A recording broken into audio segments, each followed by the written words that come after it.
السلام علیکم ورحمۃ اللہ وبرکاتہ۔ نحمدہ نصلی علی رسولہ الکریم اما بعد۔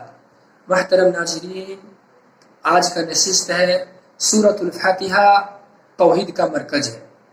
تو آئیے ہم سمجھتے ہیں سورۃ الفاتحہ توحید کا مرکز کیوں ہے۔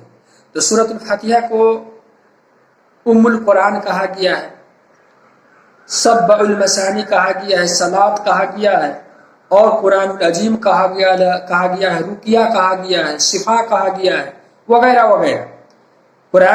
قرآن اور حدیث آپ پڑھیں گے تو سورۃ الفاتحہ کو آپ کو مختلف نام نظر آئے گا۔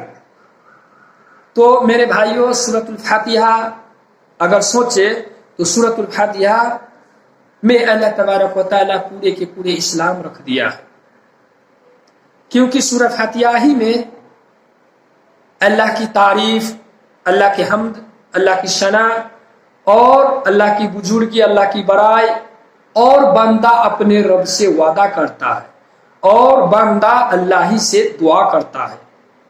یہ سارے بات آپ کو قرآن اور حدیث میں، پوری قرآن حدیث آپ پڑھیں گے تو یہی بات آپ کو لگ بھگ نظر آئے گا۔ تو بندہ کہتا ہے الحمدللہ رب العالمین، تو اس میں آ گیا کہ اے اللہ، شرع کے شرع تعریف بس تیرے ہی لیے ہے، یعنی اللہ کا حمد ثنا اس میں آ گیا۔ اور آگے ہے اللہ کی بڑائی، الرحمن الرحیم، اللہ رحم کرنے والے سے زیادہ رحم کرنے والا ہے، اللہ کا بڑائی ہو گیا۔ اور آگے ہے اللہ کا بزرگی، الرحمن الرحیم، مالک یوم الدین، کہ قیامت کے دن مالک ہے، قیامت کے دن کے مالک اللہ ہے۔ تو یہ اللہ کا بزرگی ہو گیا بیان۔ اور تب بندہ اپنے رب سے وعدہ کرتا ہے کہ اے اللہ، ایاک نعبد و ایاک نستعین، کہ اللہ ہم تیری ہی عبادت کرتے ہیں اور تجھی سے مدد مانگتے ہیں۔